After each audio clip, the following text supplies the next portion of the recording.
ফরাত নদী জান্নাতের নদী। এই নদী পৃথিবীর শেষ প্রান্তে, এই নদী সহিহ বুখারীর কিতাবুল ফিতানের ভিতরে আসছে।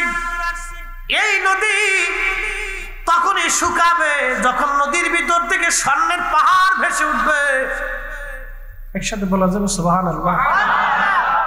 কিন্তু বিপর্যয় একটা, এই নদীর ভিতর থেকে পানি শুকিয়ে যাবে, স্বর্ণের পাহাড় ভেসে উঠবে। এই স্বর্ণ নিয়ে পৃথিবীর মধ্যে যুদ্ধ শুরু হবে। যুদ্ধে 100 জনের মধ্যে 99 জন মানুষ মারা যাবে, মাত্র 1 জন মানুষ বেঁচে থাকবে।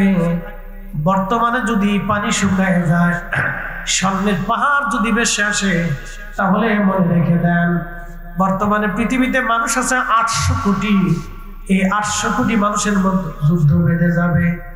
খাজা বাবা আজমির যদি আনা সাগরের পানি একটা লুটার ভিতরে আনতে পারে, তাহলে হুসাইন আল্লাহর দরবারে আরজি করার সাথে ফোরাত নদীর পথ পরিবর্তন হয়ে হুসাইনের শিবিরের ভিতরে ফোরাতের পানি চলে আসতো। উনি যদি আল্লাহর কাছে বলতেন, কিন্তু না বলেন নাই, সেদিন পানি খান নাই, পানি নেন নাই, পরিবারকে পানি দেওয়া হয় নাই, উনি অপেক্ষায় ছিলেন, পানি বিহীন শহীদ হয়েছেন একটা কারণে। আজকের মাহফিল যদি হুসাইন ওই দিন বিজয় হতো আর উনি ওই দিন পানি না পেয়ে শহীদ না হতো, তাহলে আজকের মাহফিল হতো না, আশিকদের চোখের পানি ঝরতো না, আর আশিকদের গুনাহ মাফ হতো না, আশিকদের জন্য জান্নাতের দরজা খুলে যেত না।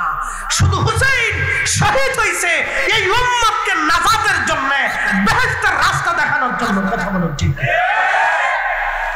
কসবাবাসী খুব মনোযোগ দিয়ে, ওই ফরাত নদীর পানি শুকিয়ে যাবে, সামনের পাহাড় বেশি উঠবে, পৃথিবীতে যুদ্ধ শুরু হবে। 100 জনে 1 জন বেঁচে থাকবে, 99 জন মারা যাবে। বর্তমানে মানুষ আছেন 800 কোটি। 100 কোটির মধ্যে মাত্র 1 কোটি বেঁচে থাকবে, 99 কোটি মানুষ মারা যাবে। তাহলে 800 কোটি মানুষের ভিতরে মাত্র সারা পৃথিবীতে 8 কোটি মানুষ বেঁচে থাকবে। বাকি সব মানুষ যুদ্ধ করতে করতে মারা যাবে।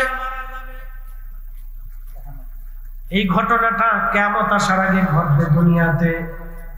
ওই ফরাত নদীকে কেন্দ্র করে, ওই ফরাত নদীকে কেন্দ্র করে ঘটনা ঘটবে। ওই ফরাতের তীরে হুসাইন অপেক্ষায় রইলেন, তার ছোট্ট বাচ্চাকেও সেই দিন পানি দেওয়া হয় নাই। আর এই ফরাতের তীরে ওনাকে শহীদ করার পরে ওনার মাথা মোবারক আলাদা করে বেঈমানের দলেরা বর্ষার আগে বিদাইয়া আনন্দ মিছিল করতেছিল, বিজয় আনন্দ, বিজয়ের আনন্দ করতেছিল। দেহ মোবারক, জুব্বা মোবারক খুলে ফেললো। এই যে জুব্বা দেখেন, এই জুব্বাটা আজকের পোশাক না, আজকে জুব্বার ইতিহাস আপনাদেরকে বলে দিয়ে যায়। জুব্বার ইতিহাস আজকে শুনে যাবেন। এই জুব্বাটা কিন্তু আজকের পোশাক না। এই জুব্বাটা আদম আলাইহিস সালামকে যখন জান্নাত থেকে আল্লাহ দুনিয়ার মধ্যে পাঠাইলেন, জান্নাতি পাতা দিয়ে ওনার লজ্জা স্থান আবৃত করলেন। কিন্তু এটা কতদিন থাকবে? আল্লাহ রাব্বুল আলামিন আদম সুবহানাল্লাহর মাথায় একটা ব্রেন বুদ্ধি আল্লাহ পাক দিয়ে দিলেন, ভেড়ার পশম দিয়ে। এগুলি পাবেন না, এগুলো একটা ক্লাস আগে বলছি, এগুলো শুনলে উপকার হবে। ছেলেরা এগুলো শোনো, খালি ফেসবুক সরকারের উচিত এই যে এটা বন্ধ করছে, এটা সারা জীবনের জন্য বন্ধ করে দিলে প্রধানমন্ত্রী দোয়া করতাম। কথা কর না কেন?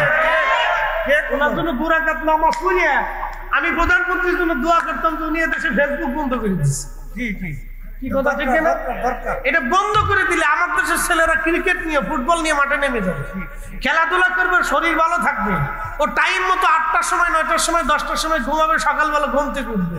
আর এখন এমন অবস্থা হয়েছে শিফটি রাতে 1টা বাজে, ঘুমে তো 8টার সময়, 9টার সময়। ও বয়স শেষ হওয়ার আগে, 40 বছর আসার আগেই এই 25 বছর যাওয়ার পরেও ডায়াবেটিস ধরে দেয়।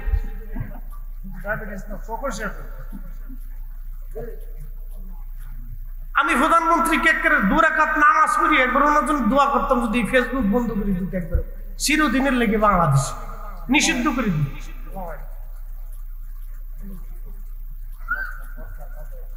প্রিয় মুসলমান, খুব মনোযোগ দিয়েন। সালাম নেমে আসলেন তিনি দুনিয়াতে ভেড়ার পশম থেকে, পশম সুতা বানাইয়া, কি আল্লাহ আকল দিলেন, ভেড়ার পশম থেকে সুতা বানাইয়া আদম আলাইহিস সালাতু ওয়াস সালাম জুব্বা বানাইলেন, জুব্বা বানাইলেন। এই তো জুব্বা শুরু হলো।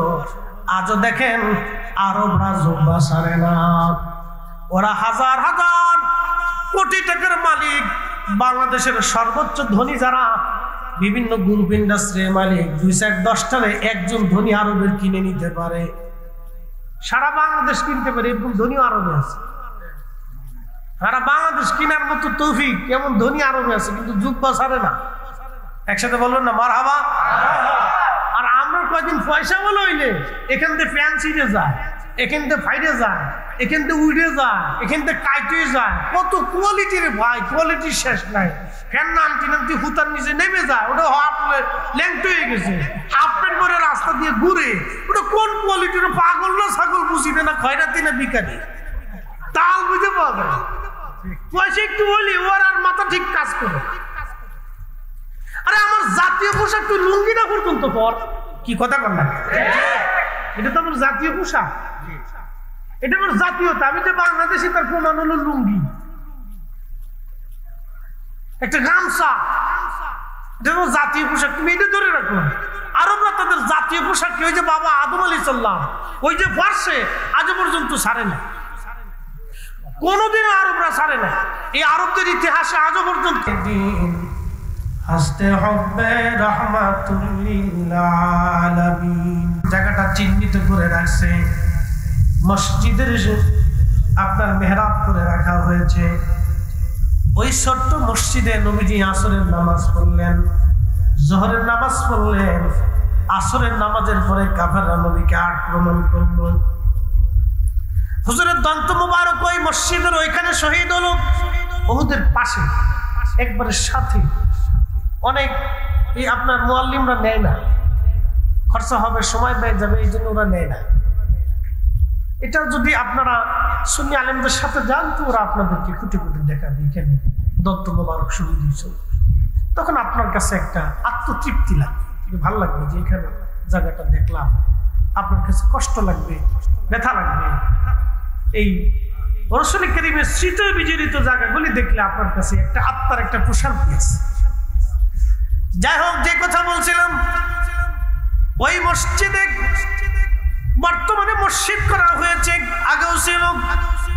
আল্লাহর নবী ওইখানে জোহরের নামাজ পড়লেন, আসরের নামাজ পড়লেন। নামাজ পড়ার পরে আল্লাহর হাবিবের দন্ত মোবারক কাফের আক্রমণ করলো, শহীদ হয়ে গেল। নবীজি একেবারে এমন অবস্থা হয়ে গেলেন, জিবরাইল আমিন এসে নবীকে নিয়ে গেলেন, সাথে কয়েকজন সাহাবীও রওনা হয়ে গেল। ওখান থেকে একটু দূরে উহুদ পাহাড়ের একেবারে পাশে বিরাট বড় পাথরের ফাঁকা, যেন মনে হচ্ছে উহুদ পাহাড় নিজের পাহাড়টাকে, পাথরটাকে ফাঁকা করে দিয়ে নবীর জন্য জায়গা করে দিয়েছে। ওই জায়গাতে নবীজিকে নিয়ে যাওয়া হলো। নিয়ে যাওয়ার সময় পিছন দিক থেকে কাফেররা আক্রমণ করলো। আল্লাহর হাবিবকে নিরাপত্তা দিতে যাইয়া নবীর একজন সাহাবী ছিল, তার নাম তালহা। এই সাহাবী একটু বয়ান আপনার মোটা তাজা দীর্ঘ দেহধারী ছিলেন। আল্লাহর নবী আহত, নবীজি রক্ত ঝরতেছে, পাহাড়ের দিকে নিয়ে যাওয়া হচ্ছে, কাফেররা পিছন দিক থেকে আক্রমণ করলো। তালহা রাদিয়াল্লাহু আনহু নিজের বুক পেতে দিলেন, ঢাল হয়ে গেলেন। বুক লক্ষ্য করে, শরীর লক্ষ্য করে কাফেররা আক্রমণ করতে লাগলো। একটা না, দুইটা না, ৭৯টা আঘাত হযরত তালহার শরীরে করা হলো। ৭৯টা আঘাত করার পরে এই সাহাবী জমিনের মধ্যে ঢলে পড়ে গেলেন। আল্লাহর নবীকে পাহাড়ের চূড়াতে ওই সেই পাথরের মাঝখানে নিয়ে যাওয়া হলো। সারা উহুদে ছড়িয়ে পড়লো, নবী নাই, নবী শহীদ হয়ে গেছে, নবী নাই। সারা উহুদে জারি হয়ে গেল, নবী নাই। ওইখানে আল্লাহ রাসূলকে গোপনে রাখা হলো জিবরাইল আমিনের সাথে, দামি নবী সাহাবীরা সাথে। সাহাবী শহীদ হয়ে গেল। আল্লাহর হাবিব ওই সাথে মালিক ইবনে সানানা রাদিয়াল্লাহু আনহু ছিলেন। প্রিয় নবীজির তন্তম মাথা মুবারক থেকে লোহার যে হেলমেটের ভিতরে লোহার করা ছিল, নবীজিকে আঘাত করা হয়েছে মাথার উপরে। আঘাতের কারণে নবীজির মাথা মুবারকের ভিতরে লোহার হেলমেটের করা ঢুকে গেল। হেলমেটের লোহার করা ঢুকে যাওয়ার পরে হেলমেট থেকে লোহার করাটা ছুটে গেল। আহারে, নবীজির মাথা মুবারকের মধ্যে এটা ঢুকে বসে আছে, বের করা যায় না। একজন সাহাবী কাছে দাঁড়াইয়া একটা কাপড় দিয়ে ধরে একটা টান দিয়ে লোহার কড়াটা বের করলেন বটে, কিন্তু তার দুইটা দাঁত ভেঙে জমিনের মধ্যে, উহুদের পাহাড়ের মধ্যে দাঁত ভেঙে পড়ে গেল। আল্লাহর নবী বললেন, তোমার কি হয়েছে? সাহাবী বলতেছে, ইয়া রাসূলুল্লাহ, তেমন কিছুই হয় না, আমাকে নিয়ে চিন্তা করতে হবে না।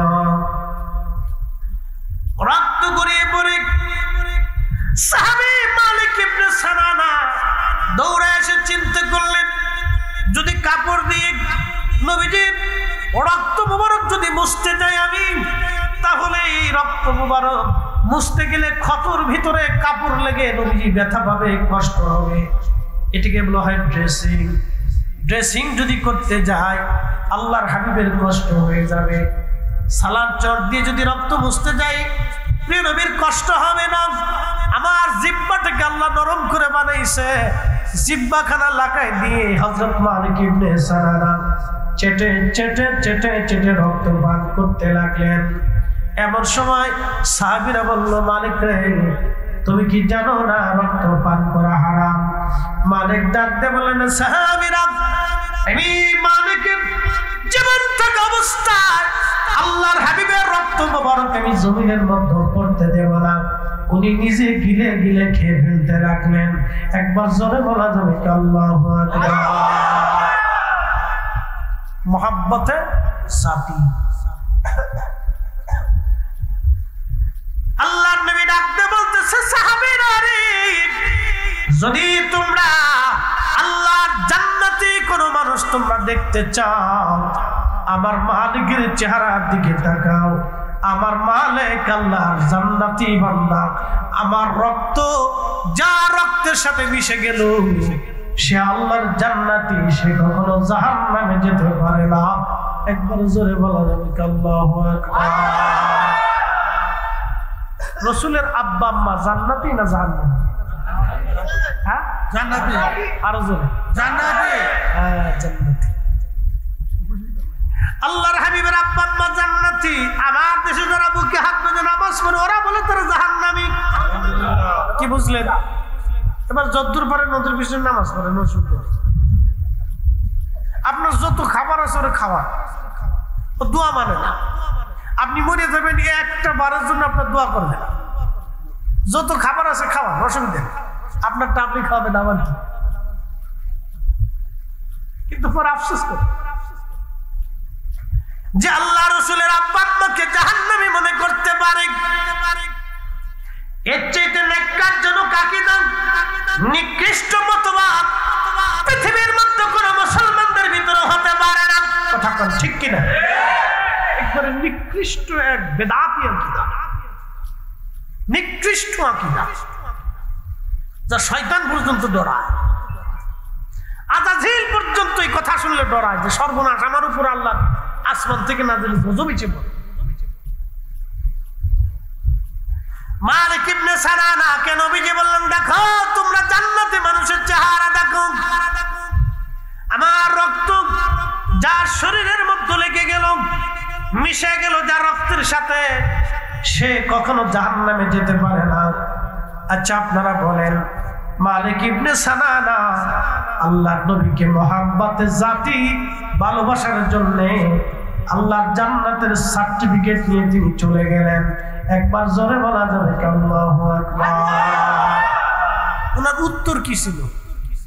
যে আমি জিন্দা থাকতে আল্লাহর হাবিবের রক্ত মোবারক জমিনে পড়তে দেব না। কিন্তু মানুষের রক্ত পান করা শরীয়তে হারাম। গসলুল মালায়েকা, মদিনা শরীফ থেকে উহুদের পাহাড় দেখা যায়, দৌড়াই যাইতে হয়তো আধা ঘন্টা সর্বোচ্চ। উনি গোসল করে উহুদে যাইতে পারতেন, কিন্তু গোসল ছাড়া উহুদে গেলেন। একটা বাক্য, রসুল নাই তো গোসল দিয়ে কি করে? নবী বেঁচে নাই তো বেঁচে থেকে লাভ। আবার বুঝেন, আসরের পরে সময়ে নবীজি দন্ত মোবারক শহীদ হয়েছে। মাগরিবের কিছু সময় আগে তেনাকে পাহাড়ে নেওয়া হয়েছে। সারা রাত্রে সবাই জানে যে আল্লাহ রসুল শহীদ হয়ে গেছে। মদিনায় সংবাদ ছড়াই গেছে। সকালবেলা ফজরের সুবে সাদিকের সময় মদিনার মানুষ উহুদের দিকে দৌড়ায় আসতেছে। কিন্তু আল্লাহ নবী উহুদ পাহাড়ের ওই জায়গাটা যদি কোনোদিন যান তো রাত্রিবেলা যাবে। আল্লাহর বেহেশতের একটি ঘ্রাণ আসতে থাকে। আমি নিজে নিজে নিজে রাত্রিবেলা দীর্ঘ সময় এখানে সালাত আদায় করেছি, দীর্ঘ সময় দোয়া করেছি, মিলাদ শরীফ করেছি, কান্নাকাটি করেছি। আল্লাহর বেহেশতের ঘ্রাণ আসে, পাথরের ভিতর থেকে বেহেশতের ঘ্রাণ আসে। কোথার থেকে আসে, কেমনে আসে কেউ বলতে পারে। 1450 বছর পরেও যদি হাবিবে কিবরিয়া অবস্থান করার জন্য, জিবরাইল আমিন ওইখানে নবীকে সেবা করার জন্য ওই পাহাড়ের ওই অংশে প্রিয় নবীর রক্ত লাগার কারণে, নবীজির শরীর মোবারক লেগে থাকার কারণে যদি 1450 বছর পরেও আল্লাহর বেহেশতের ঘেরান আসে, যারা বলে রাসূল করিম আমাদের মতো, এদের মতো বিয়াক্কেল আল্লাহর দুনিয়াতে আর কেউ নেই। আমি তো বলে দিলাম রাত্রিবেলা, কেউ বেজার হবেন না বাবা, মনে কষ্ট দেওয়ার জন্য আসিনি। বাস্তবতা থেকে বলছি, কয়েক ঘন্টা সময় ওখানে বসে থাকছে, আসতে মন চায়। এমন সুঘ্রাণ আসতে লাগলো, আল্লাহু আকবার। জায়গাটা সিমেন্ট দিয়ে লাগিয়ে দেওয়া হয়েছে, একটু জানালার মতো ফাঁকা করা হয়েছে, ভিতরে ঢোকা যায় না। মাথা প্রবেশ করাইয়া নাক দিয়ে দেখলাম যে পাথরের ভিতর থেকে ঘ্রাণ আসতেছে, আল্লাহর মিশকের ঘ্রাণ আসতেছে। এত সুন্দর ঘ্রাণ পৃথিবীর কোন আতরে পাই। 1450 বছর, 1450 বছর। প্রিয় উপস্থিতি, এর কোনো ব্যাখ্যা নাই। বাস্তবতা না গেলে বুঝবেন না এটা কি। এই জন্য আল্লামা ইকবাল বললেন, কোরআনের মগজ বলো, ঈমানের রূহ বলো, ধর্মের প্রাণ বলো, সব কিছুর মূল আল্লাহর নবীর ভালোবাসা। কবি কাজী নজরুল ইসলাম, বাংলার কবি, কত চমৎকার করে সুন্দর করে তিনি লিখলেন, আল্লাহকে যে পাইতে চায় হযরতকে ভালোবেসে, আরশ কুরসি লৌহ কলম না চাইতে পেছে সে। আল্লাহুম্মা সাল্লি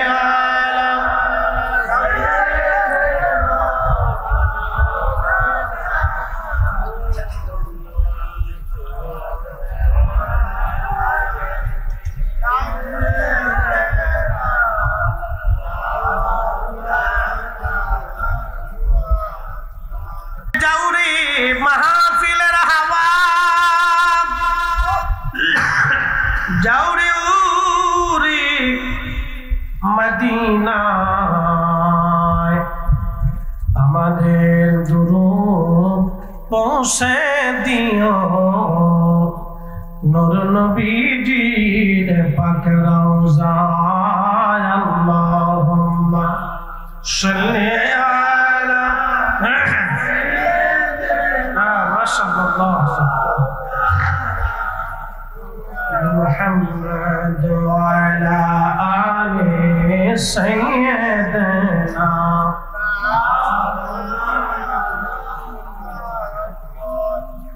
আপনাদেরকে কারবালার দিকে নিয়ে যাই। চরম একটা বাস্তবতার সামনে আজ আপনাদেরকে দাঁড়া করাবো, খুব মনোযোগ দিবেন। ছোট বড়, মহিলা পুরুষ, যে যে মত, যে যে দল করেন, আমাদের রাসূল একজন। কথা কন ঠিক কিনা? রাসূল আমাদের একজন, আমরা এক নবীর উম্মত। কথা বলে ঠিক কিনা? মুহাম্মাদুর রাসূলুল্লাহ সাল্লাল্লাহু আলাইহি ওয়াসাল্লাম, উনি সব নবীদের সেরা, কোনো সন্দেহ আছে? উনি আল্লাহর হাবিব, কোনো সন্দেহ আছে? উনি মেহশরের কঠিন মাঠের মাকাম মাহমুদ ওয়ালা, কোনো সন্দেহ আছে? উনার হাতে হাউজে কাউসারের বিয়ালা, কোনো সন্দেহ আছে? উনি সৃষ্টির সেরা, কোনো সন্দেহ আছে? উনি আল্লাহর পরেই মর্যাদা ওয়ালা, কোনো সন্দেহ আছে? কোনো সন্দেহ। মনোযোগ দিয়ে আপনাদেরকে এক জায়গায় নিয়ে যাচ্ছে, শাহাদাতে কারবালার মাঠ, সকাল 10ই মুহররম, ইমাম হুসাইন রাদিয়াল্লাহু আনহু শিবিরে আযান করল, আশহাদু আন্না মুহাম্মাদার রাসূলুল্লাহ।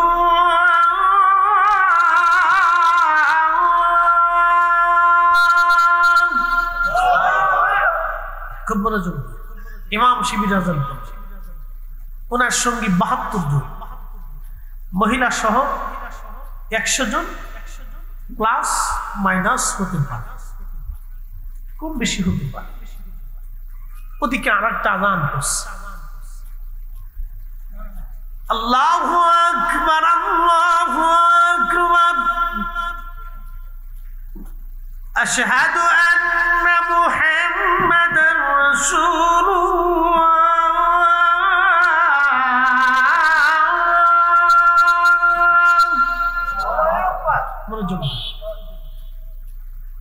এই 72-এর দলে আজান হলো, সামনে আর একটা দল আছে 22,000, সেখানে আজান। কোন আজান হক বলেন তো? হুসাইনি না ইয়াজিদি? একসাথে বলেন।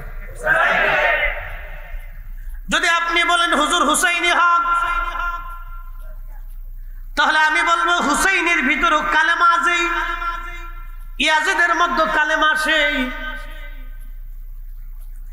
আপনি বলতেছেন এ হক ও বেহক, কিন্তু কালেমা তো একটা। আপনি বলতেছেন হুজুর হুসাইনি হক, ইয়াজিদি বেহক। আমি বলবো হুসাইনি যে কোরআন, ইয়াজিদেরও সেই কোরআন। ব্যাখ্যা করে দিতেছি, বুঝে যান। কষ্ট হইতেছে আপনাদের? আচ্ছা ইনশাআল্লাহ কিছু সময় বসে। আমি দীর্ঘ সময় হজে ছিলাম, তো ওইখানে দিয়েছি, আমার ওই শুট হয়। বাংলাদেশে আসার পরে দীর্ঘদিন অসুস্থতায় ভুগতেছি, যার কারণে একটু ঠান্ডা সমস্যা বেশি আছে। ইনশাল্লাহ অসুবিধা নেই, আল্লাহ যাতে সাহায্য করেন, আপনাদেরকে যাতে কিছু শুনাইতে পারে। আমার ওয়াজ আমি কোনো মানুষকে খুশি করার জন্য করি না, সত্য কথা। আমার জীবনে কোনোদিন আসে নাই যে আমি এখানে ভালো ওয়াজ করলে ভালো দাওয়াত পাবো, এই চিন্তায় আমি কোনোদিনও ওয়াজ করি। আমার মন থেকে কোনোদিন আসেও না,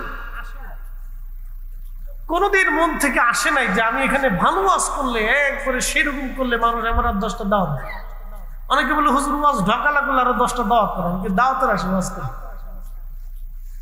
কিন্তু আল্লাহর রহমতে ইখলাসের সাথে করি বিদায় মানুষ আমার এত পরিমাণে দাওয়াত দেয় যে দাওয়াত আমি ঠেলে সারতে। ইনশাআল্লাহ খুব মনোযোগ দিন। সব কাজে ইখলাস থাকলে আল্লাহ এই বেনিফিটটাকে বহু গুণে বাড়ায়। আপনার এখানে আজকে 1 টাকারও নেই, সোহাদায়ে জোরে বলে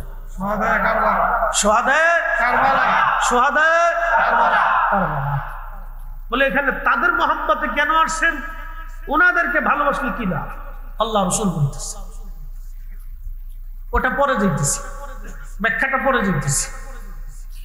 প্রিয় নবী বললেন আল হাসান ওয়াল হুসাইন ইবনা, আমার হাসান আর হুসাইন আমার 2 জন বংশধর। আমাদের বংশ আসলো ছেলে থেকে, আমাদের পেয়ারা নবীর বংশ হলো মেয়ে থেকে। আল্লাহ নবী যেইভাবে শরীয়ত চাইছেন আল্লাহ সেইভাবে শরীয়ত করে দিয়েছেন।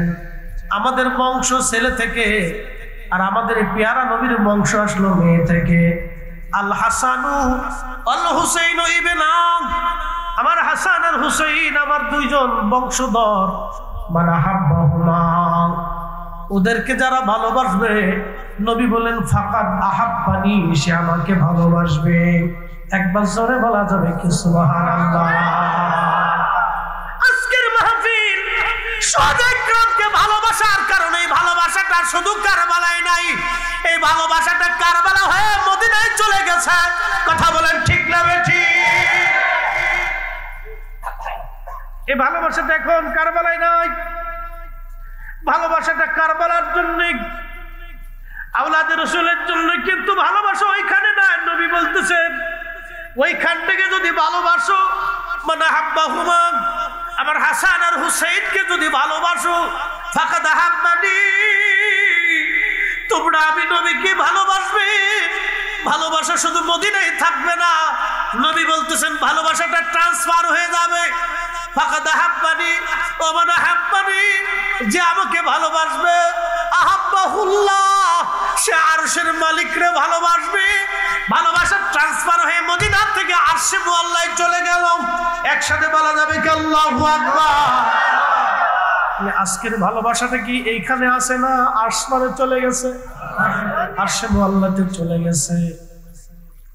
শুধু এখানে শেষ না, আল্লাহর নবী এই ভালোবাসার বিনিময়টাকে ট্রান্সফার করে দিলেন। আল্লাহর নবী চালান দিয়ে দিলেন কোথায়? ওমান আহাব্বাহুল্লাহ, যে আল্লাহকে ভালোবাসে, আদখালাহুল জান্নাহ, আল্লাহ তাকে জান্নাতি জান্নাতি জান্নাতি জান্নাতি বানায় দেয়। জোরে বলা যাবে সুবহানাল্লাহ। কত যে নাম শুনিলাম, এই চোখে দেখলাম না। এই সুর যদি শুনে থাকো, একবার খাবে আসো না। এই সুর যদি শুনে থাকো, একবার খাবে আসো না।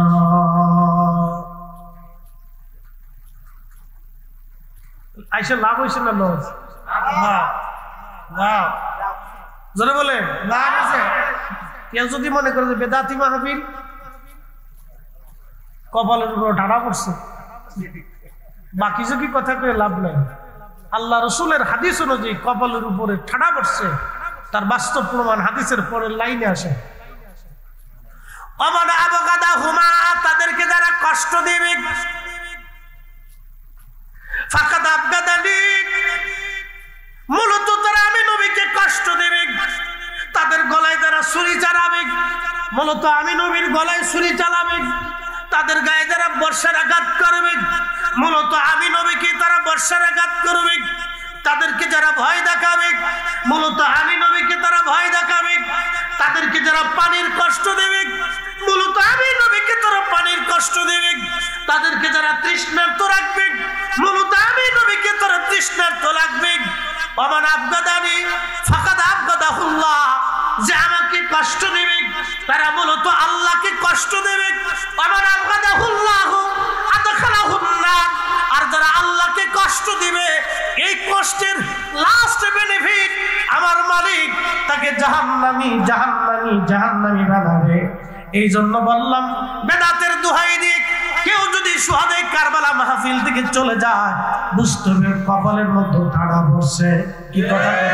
এই কথা বলেন, জোরে বলে। আমার ভাষায় না নবীর ভাষা, আমার ভাষায় না আল্লাহ রসুলের ভাষা, আল্লাহ রসুলের। এই জন্য সব জায়গায় আঙ্গুল দিতে হয়, সব জায়গায় আঙ্গুল দিতে হয় না। কাঠে আঙ্গুল দিতে পারবেন, কিন্তু কারেন্টের তারে আঙ্গুল দিতে পারবেন না। এই জায়গায় আঙ্গুল দিলে বিপদ। আপনি গিলাসে আঙ্গুল দিতে পারবেন, কিন্তু আগুনে আঙ্গুল দিতে পারবেন না। পানিতে আঙ্গুল ঢুকাইতে পারবেন, কিন্তু আগুনে আঙ্গুল ঢুকাইতে পারবেন না। সব জায়গায় আঙ্গুল দিতে যাবেন না, তা না হলে মহা বিপদ। এই বিপদ থেকে বাঁচার কোনো রাস্তা নাই। আবার বলি, খুব মনোযোগ দিবেন। হুসাইনি শিবিরেও কালেমা, ইয়াজিদ শিবিরেও কালেমা। হুসাইনি শিবিরেও কোরআন, ইয়াজিদ শিবিরেও কোরআন। হুসাইনি শিবিরে নামাজ, ইয়াজিদ শিবিরেও নামাজ। হুসাইনি শিবিরে আযান, ইয়াজিদ শিবিরে একই আযান। হুসাইনি শিবিরে যে ফাতিহা, ইয়াজিদ শিবিরে একই ফাতিহা। হুসাইনি শিবিরে যে যাকাত, হুসাইয়াজিদি শিবিরে একই যাকাত, হুসাইনি শিবিরে যে রোজা, ইয়াজিদ শিবিরে সেই রোজা, হুসাইনি শিবিরে যে হজ, ইয়াজিদ শিবিরে একই হজ। তাহলে আপনারা বললেন ওরা বেহক, এরা হক। কোন কারণ? একটা কারণে। কয় কারণ? যদি বলেন কয় কারণ? কারণটা কি? হুব্বে রাসূল, নবীর ভালোবাসা। মূল কারণ ছিল বলে ওদেরও তো সিফাতি মোহাব্বত আছে, কিন্তু মোহাব্বতের জাতি নাই। আপনাদেরকে এখন প্রশ্ন করি, আপনারা ইমাম হুসাইন রাদিয়াল্লাহু আনহুর গায়ে বর্ষা নিক্ষেপ করেন, যদি বলা হয় ওনার রওজা শরীফের দিকে আপনি ঢিল ছুঁড়ে মারেন, পারবেন? একসাথে বলেন। যদি 100 কোটি টাকা দিই? কারণ আপনি জানেন টাকা আমার আজ আছে কাল, হায়াত আমার এখন আছে, 1 সেকেন্ড পরে নয়। কিন্তু হুসাইনের রওজা মুবারকের দিকে যদি ঢিল ছুঁড়ি, আমার ইহ পরকাল সব বরবাদ হয়ে যাবে। কথা কোন ঠিক কিনা? এই ভয়ে 1000 কোটি টাকা দিলেও আপনি ঢিল ছুঁড়ে মারবেন। এটার নাম মোহাব্বতের জাতি। মোহাব্বতে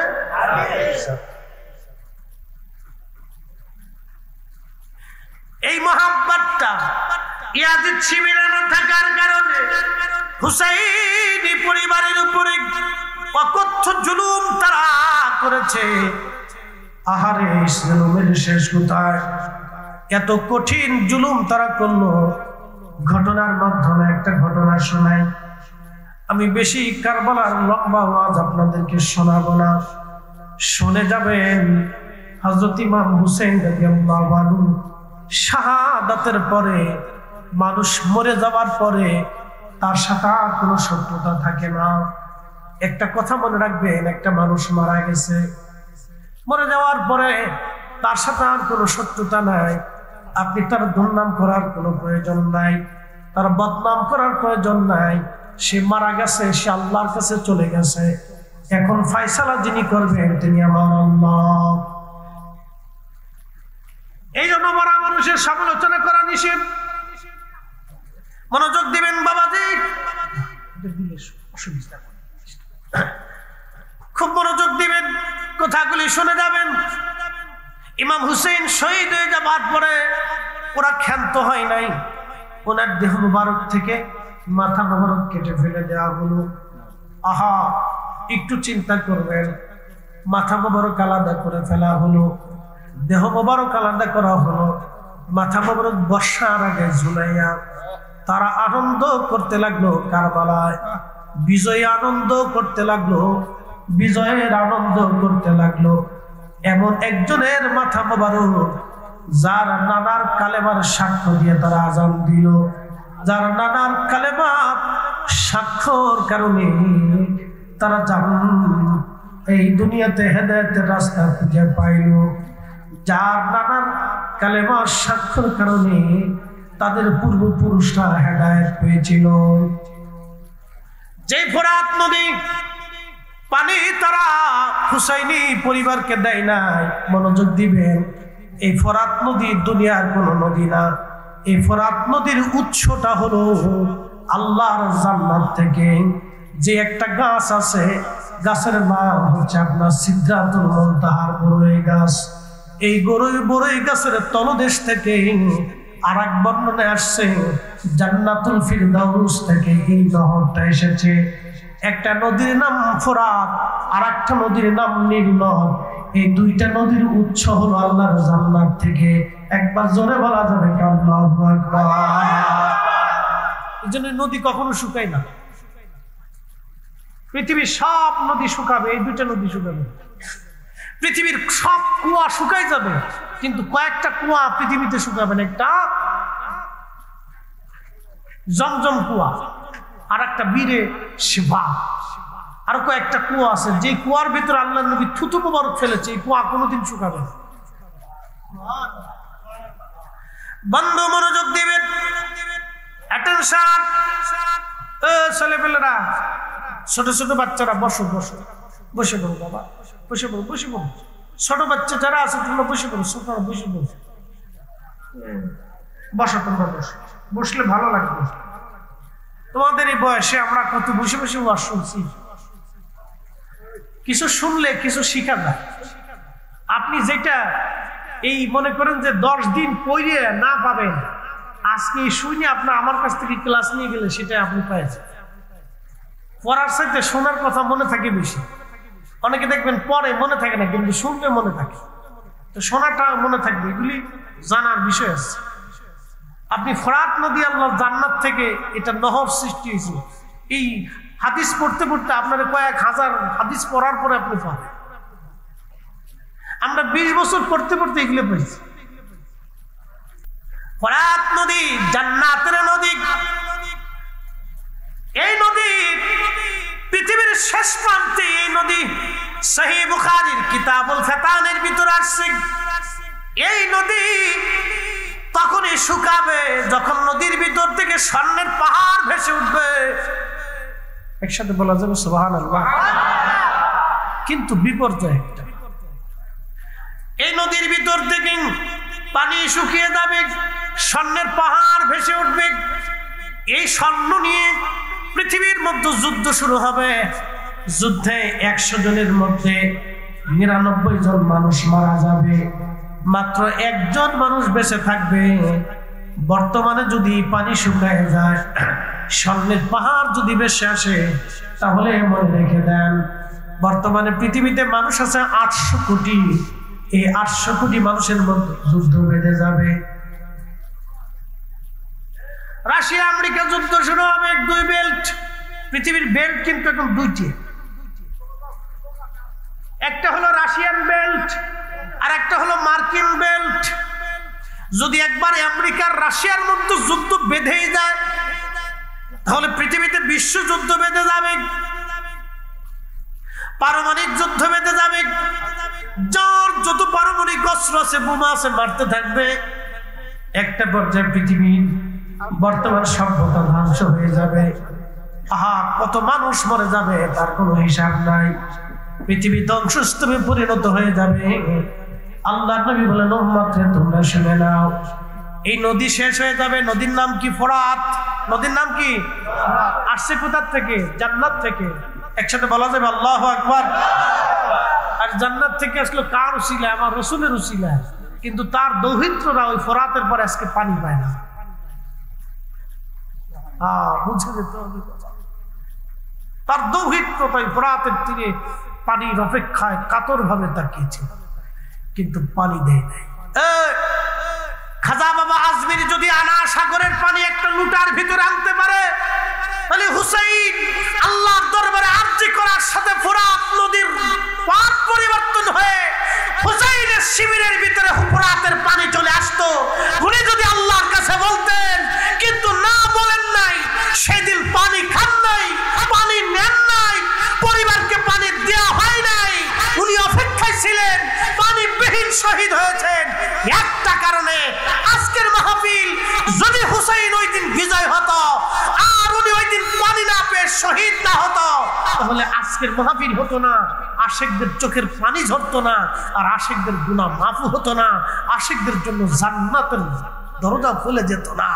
শুধু হুসাইন শহীদ হয়েছে এই উম্মতকে নাজাতের জন্য, বেহেশতের রাস্তা দেখানোর জন্য। কথা বলো ঠিক? ওনাকে যারা ভালোবাসবে তারা হাসতে হাসতে জান্নাত।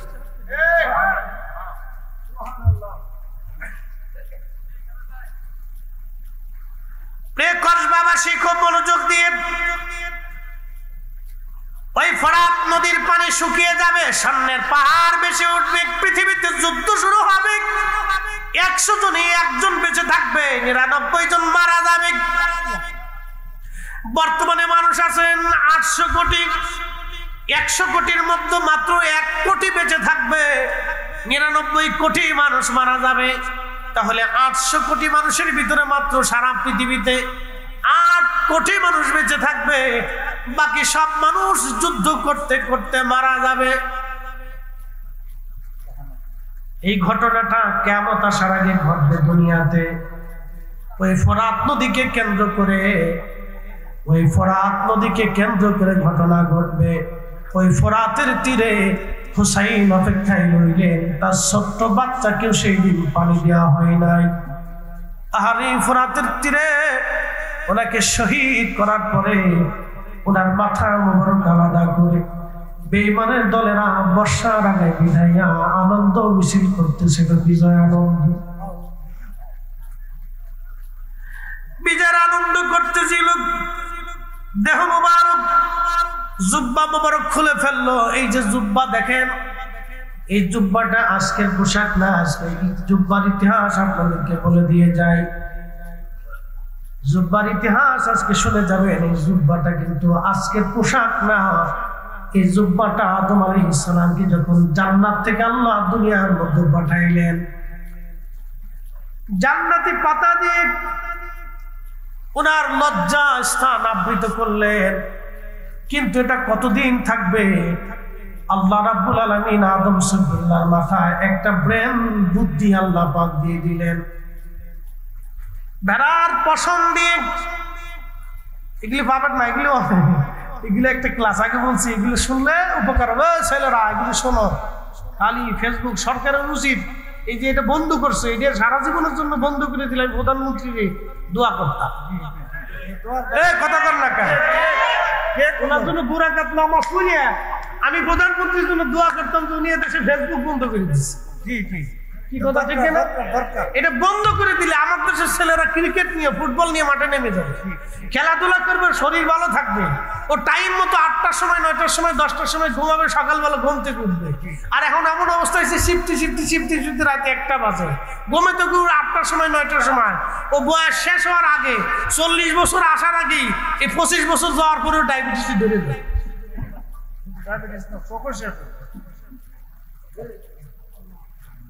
আমি প্রধানমন্ত্রীকে 2 রাকাত নামাজ পড়ি একবার ওনার জন্য দোয়া করতাম, যদি ফেসবুক বন্ধ করে দিত একবার চিরদিনের লেগে, বাংলাদেশ নিষিদ্ধ করে দিত।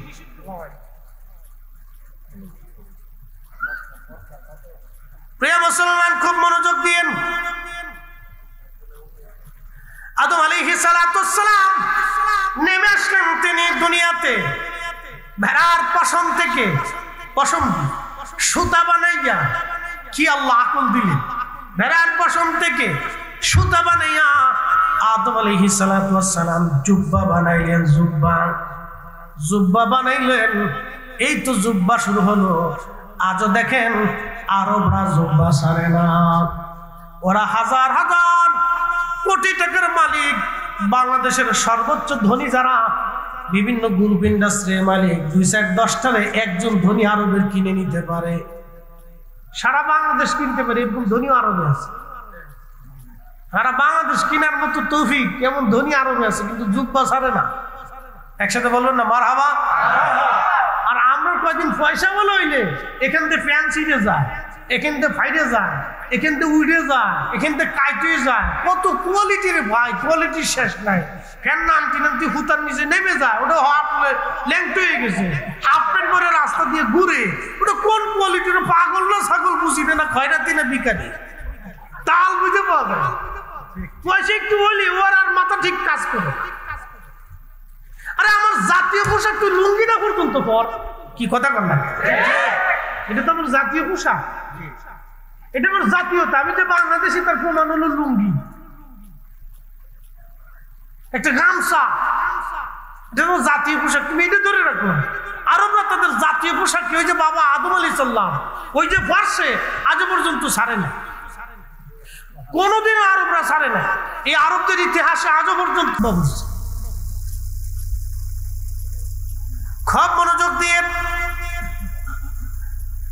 আর নারীদের জন্য হযরত আম্মা জান হাওয়ার জন্য তিনি একটা কামিজ বানাইলেন আর একটা ওড়না বানাইলেন। কামিজ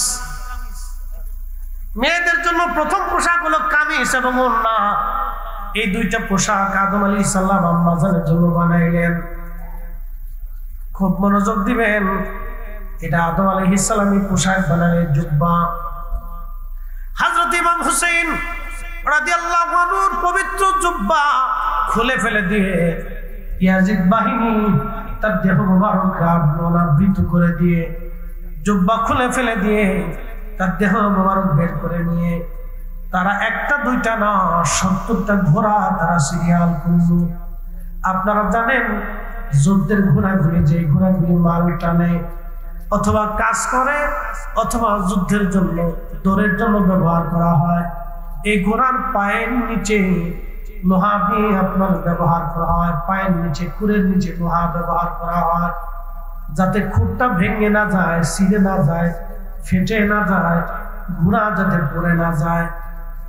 যুদ্ধের ঘোড়াগুলি সিরিয়াল করে নিয়ে হুসাইন রাদিয়াল্লাহু আনহু দেহ মোবারকের উপরে পেঁয়াজ শিবিরের সৈন্যরা দেহ মোবারকের উপরে ঘোড়া দাঁড়াইতে লাগলো। ঘোড়ার পায়ে আঘাতে আঘাতে দেহ মোবারক থেকে গোশত চামড়া গুলি খসে খসে পড়তেছিল। কারবালার ময়দানের করুণ দৃশ্যটা দেখার পরে ফাতেমা রাদিয়াল্লাহু আনহার কন্যা, আরে জান্নাতের সদস্য হযরত যায়েদ রাদিয়াল্লাহু আনহা ভাইয়ের এই করুণ অবস্থা দেখে সহ্য করতে না পেরে দৌড়ায় আসলে ইমাম হুসাইন রাদিয়াল্লাহু আনহু দেহ মোবারকের পাশে দাঁড়াইয়া মদিনার দিকে তাকাইয়া তিনি কাঁদতে লাগলেন আর ডাকতে লাগলেন, ইয়া মুহাম্মাদাহু ইয়া মুহাম্মাদা। ওগো নানাজান, আপনি দেখেন আপনার হুসাইনের সঙ্গে আপনার উম্মত কেমন ব্যবহার করতেছে। যাদের গলায় শরীরে আপনি মাছি মশা বসতে দেন নাই, যারা কানলে তুমি নানা সহ্য হয় না, যারা ক্ষুধার্ত থাকলে তুমি নানা খাবার খাও নাই। ঠিক তখনই ইবনে আব্বাস আল্লাহর ঘরের সঙ্গে হেলান দিয়ে, কাবা শরীফের সঙ্গে হেলান দিয়ে তিনি ঘুমিয়ে পড়লেন আসরের নামাজের পরে। স্বপ্নের মধ্যে দেখলেন আল্লাহর নবীজি মক্কার দিকে দৌড়ায় দৌড়ায় আসতেছে। প্রিয় নবীজির হাত মোবারকের মধ্যে রক্ত দেখা যায়। আল্লাহর নবীর গা মোবারকে জুব্বা মোবারকে ধুলাবালি লাগা, নবীজির চুল দাড়ি মোবারক এলোমেলো। নবীজি কাঁদতেছিলেন আর কাবা দিকে দৌড়ায় দৌড়ায় আসতেছিলেন। ইবনে আব্বাস বলতেছেন, ইয়া নবী আল্লাহ, জীবনে কোনোদিন আপনাকে এরকম কাঁদতে দেখি নাই গো নবীজি। আপনার গা মোবারকে ধুলাবালি কেন? আপনার চুল দাড়ি মোবারকে এলোমেলো কেন? আপনার হাত মোবারকে রক্ত কেন? আপনি এইভাবে কাঁদেন কেন? কেন নবী দৌড়ায় মক্কার দিকে আসেন? নবীজি ডেকে বলেন, ইবনে আব্বাস রে, মক্কায় খবর দাও আমার হুসাইন আর দুনিয়াতে নাই রে, আমার হুসাইন কারবালায় শহীদ হয়ে গেছে। আমি নবীজি আমার হুসাইনের শাহাদাতের সময় আমি নবীজি কারবালায় হুসাইনের পাশে ছিলাম। হুসাইনের রক্তগুলি, সাথীদের শহীদদের রক্তগুলি নিয়ে আমি নবীজি আল্লাহর আদালতে যাইতেছি। ইবনে আব্বাস মক্কায় খবর দাও আমার হুসাইন আর না,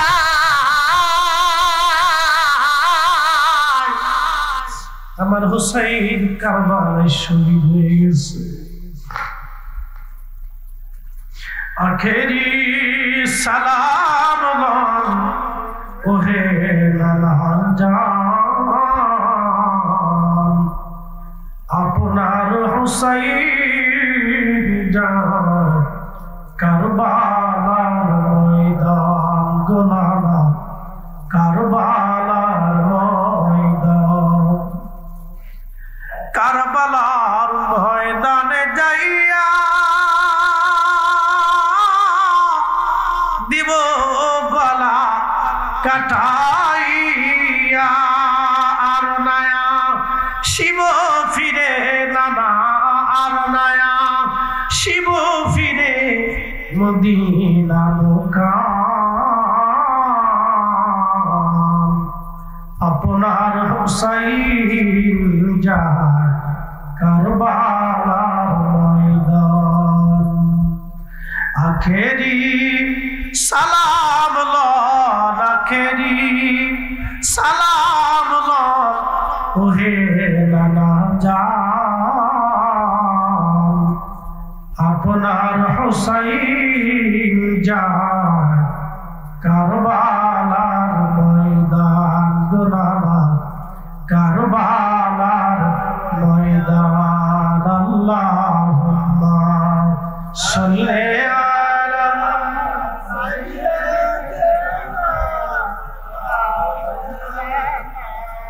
মুহাম্মদ ওয়া আলা জবান খুলে মাওলানা। প্রিয় কসবাবাসী, হুসাইন রাদিয়াল্লাহু আনহু শহীদ হয়ে গেলেন, ওনার সাথীরা শহীদ।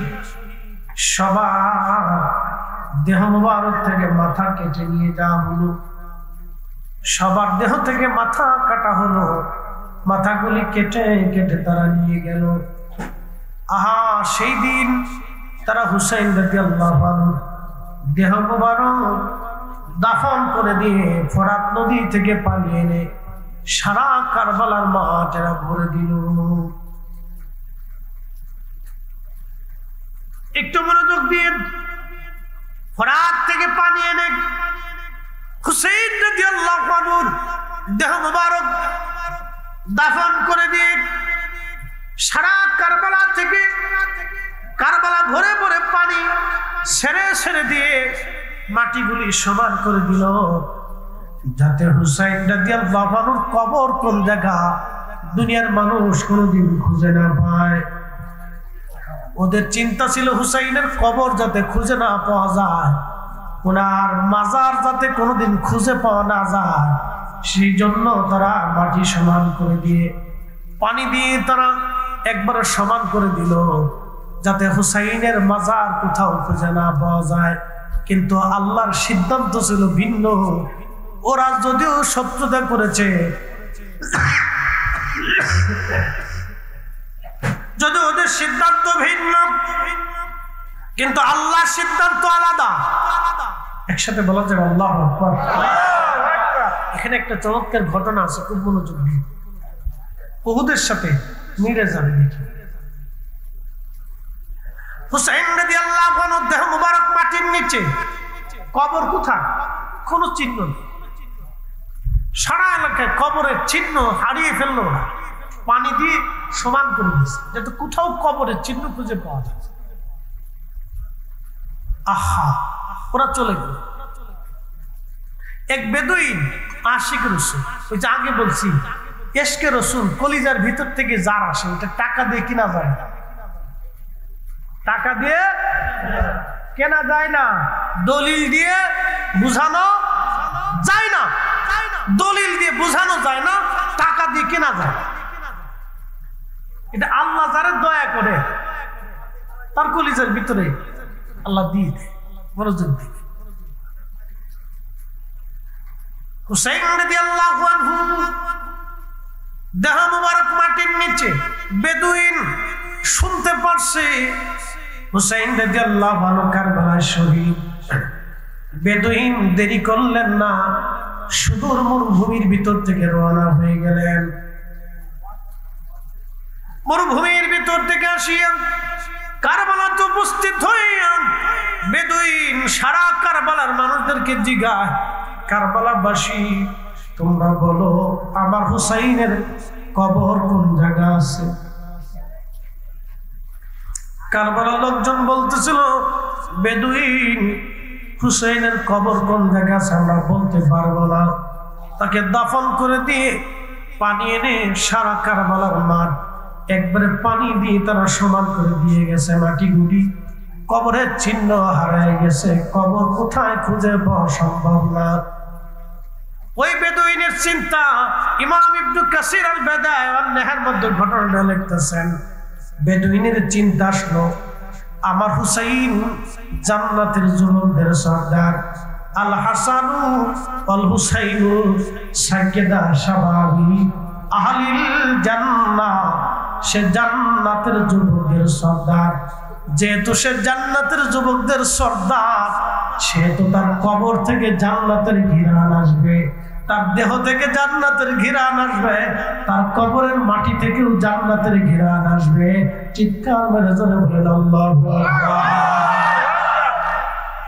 ঠিক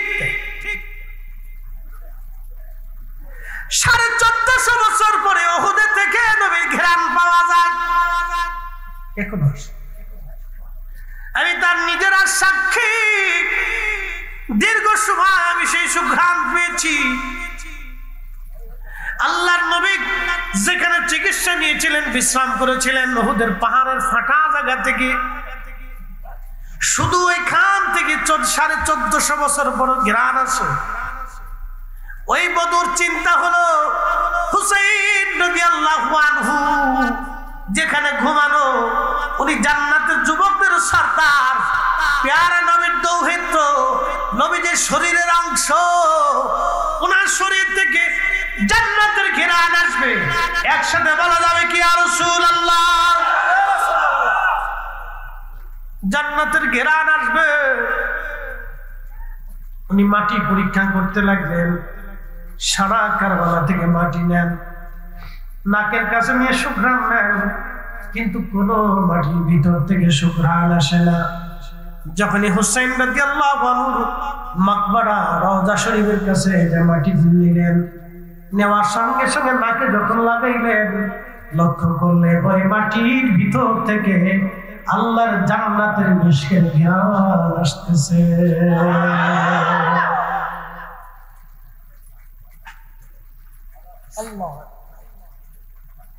ঠিক তখনই বেদুইন কেঁদে ফেলছে, শুনছো কারবালাবাসী, আসো, পাইছি আমি হুসাইন রাদিয়াল্লাহু আনহুর মাকবারা। এই মাটির ভিতর থেকে জান্নাতের ঘ্রাণ আসতেছে। সারা কবরের অংশ থেকে মাটি নিয়ে দেখলেন বেহেশতের ঘ্রাণ আসতেছে। ওরা চাইছিল ওনার কবর যেন নিশ্চিহ্ন হয়ে যায়, ওনার রওজা যাতে নিশ্চিহ্ন হয়, পৃথিবীর কোন মানুষ যাতে ওনার রওজা খুঁজে না পায়। কিন্তু আল্লাহর সিদ্ধান্ত ভিন্ন, ওনার রওজা নিশ্চিহ্ন করে দিতে জালিমরা পারে নাই। আওলাদে রাসূল, আহলে বাইতে রাসূল, আল্লাহর নবীর শানের দুশমন যারা আছে, তারা 1000 বছর চেষ্টা করলো আমার নবীর শানের বিরুদ্ধে লাগলো, কোনদিনও সুন্নি মুসলমানের ঈমান তারা চুরি করতে পারবে না। হাত উঁচা করে বলেন ঠিক না বেঠে? কোন সন্দেহ নাই? জোরে বলেন সন্দেহ নাই। আল্লাহ কবুল করুক বলে না হবে। লম্বা ওয়াজ নয়, মনোযোগ দিয়ে। হুসাইন রাদিয়াল্লাহু আনহুর মাকবারা দুইটা, ওনার পবিত্র রওজা দুইটা। কয়টা? দুইটা। একটা কারবালা, একটা কোন জায়গা? কারবালা। এই মাথা মুবারক বিহীন যে দেহ মুবারক, এটা কারবালাতে। আর পবিত্র মাথা নিয়ে ইয়াজিদ বাহিনী নিয়ে গেল, ওই সে বর্ষার আগায় ঝোলানো ছিল। ইয়াজিদের রাজ দরবারে সিরিয়াতে নিয়ে যাওয়া হলো, বর্তমান সিরিয়ার দামেস্ক এই শহরে নিয়ে যাওয়া। মনোযোগ দিয়ে, দামেস্কে নিয়ে যাওয়ার পরে অ্যাটেনশন, ইয়াজিদ হুকুম দিল তার মাথা বর্ষার আগে বিদায়া সারা দামেস্কের অলিগলি দিয়ে ঘোরাও। ইয়াজিদকে ভালো বলা যায়? ইয়াজিদের পক্ষ যারা নেয় তার ইহুদির দালাল। আপনি ঠিক বললেও ঠিক, না ঠিক বললেও ঠিক। যারা ইয়াজিদের পক্ষ বর্তমানে নেয় সবকটি ইহুদির দালাল। কোন সন্দেহ নাই? সন্দেহ নাই। যত বড় দাড়ি থাকুক, জুব্বা থাকুক, পাগড়ি থাকুক, ঘন্টা থাকুক, তাহাজ্জুদ পড়ে নামাজ পড়তে পড়তে কপাল কালা বানায় ফেলছে, ওর বিশ্বাস করা যাবে?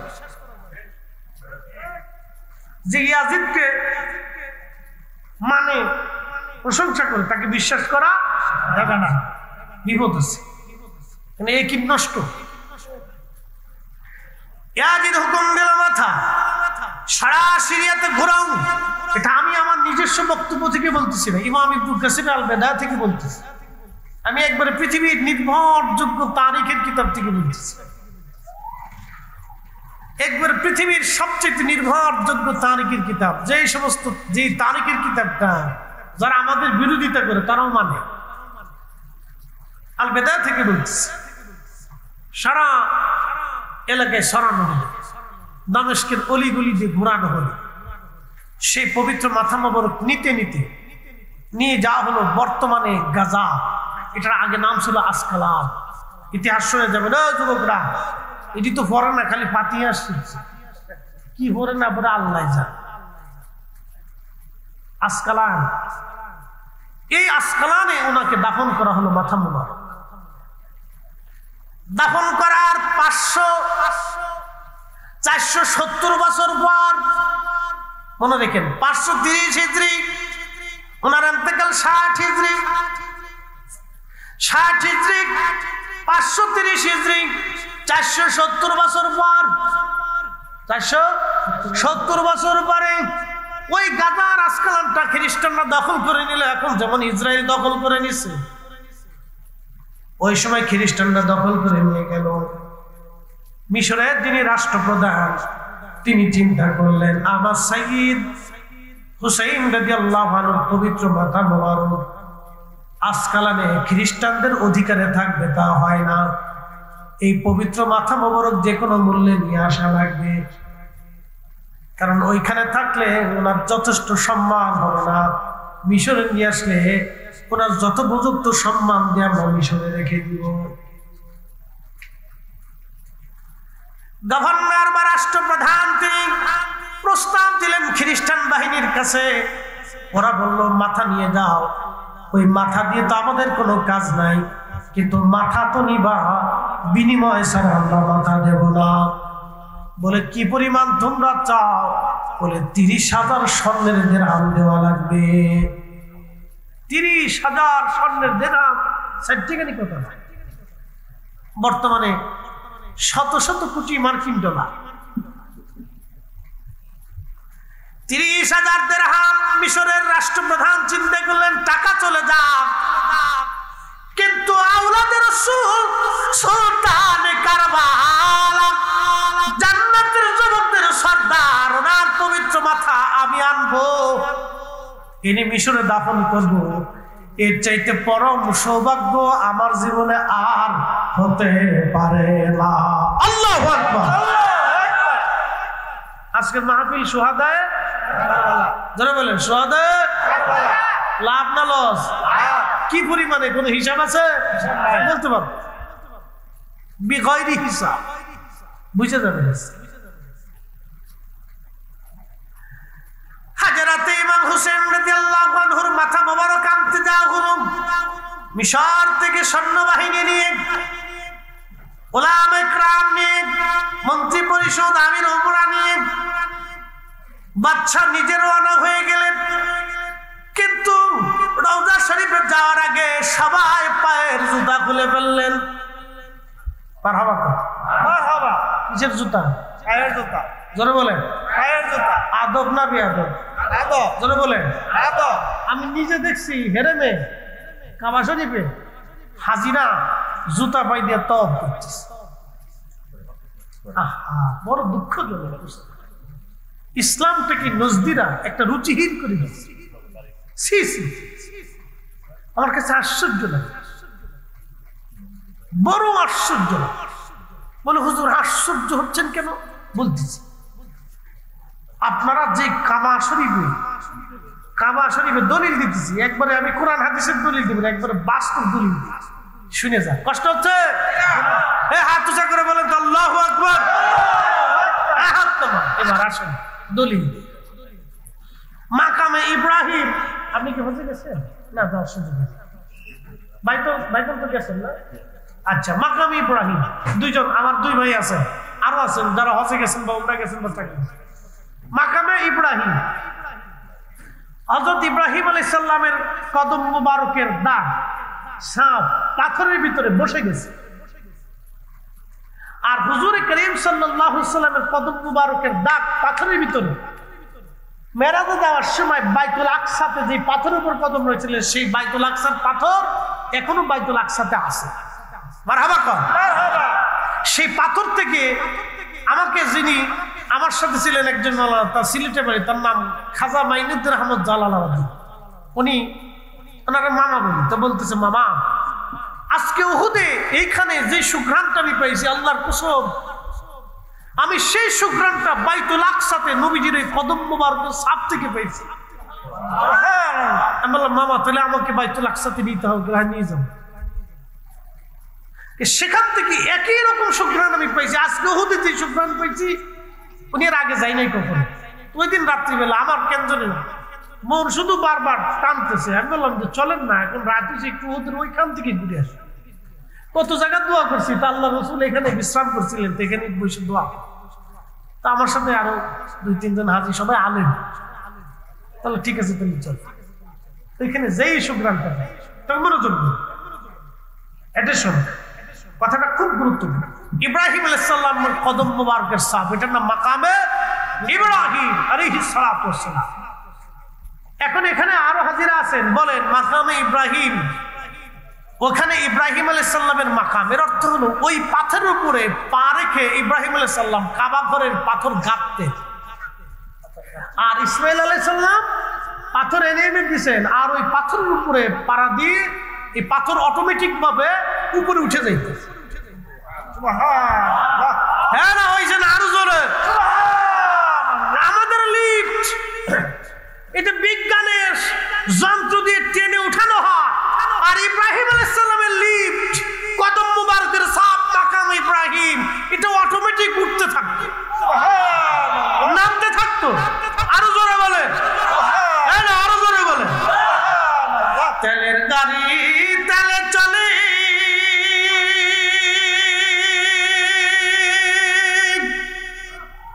হাওয়ার গাড়ি হাওয়ায় উড়ে, বিনা তেলে চালায় গাড়ি নবী সুলাইমান। আমরা সেই মুসলমান, আমরা সেই মুসলমান। আল্লাহুম্মা সাল্লি আলা, গান খুলে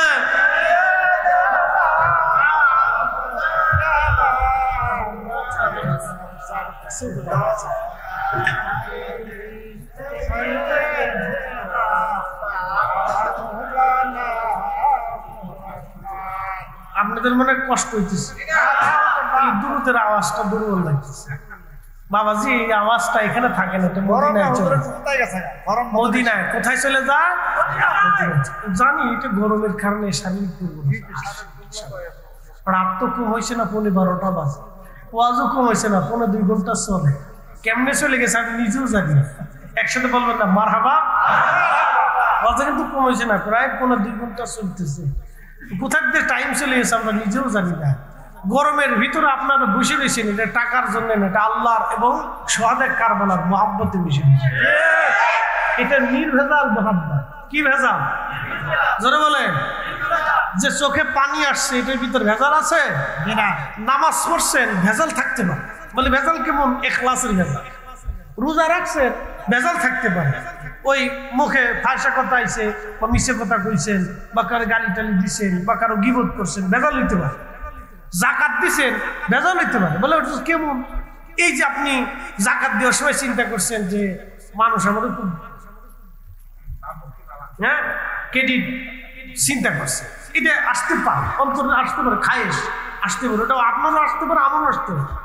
তাহলে বুঝে গেলে এখানে ভেজাল আসতে পারে, জাকাতে ভেজাল আসতে পারে, আপনার এই ইবাদতগুলির ভিতরে আপনার ভেজাল আসতে পারে। কিন্তু রসুলের মহাব্বতের যে চোখের পানি, আহলে বাইতের মহাব্বতের চোখের পানির ভিতরে বিন্দু মাত্র ভেজাল নাই। আসতে ঠিক করলেন কেউ? জোরে কর। এর ভিতরে ভেজাল ভেজাল। এই পানি দিয়ে আল্লাহ 7টা জাহান্নামের আগুন কেলা নিভাই দিবে।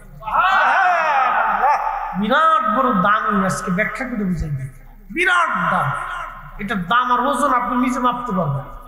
সারা পৃথিবীর সমস্ত সৃষ্টির পানি এক পাল্লায় দিবেন, আর আল্লাহ রসুল মুহাম্মদের চোখের পানি আর এক পাল্লায় দিবেন।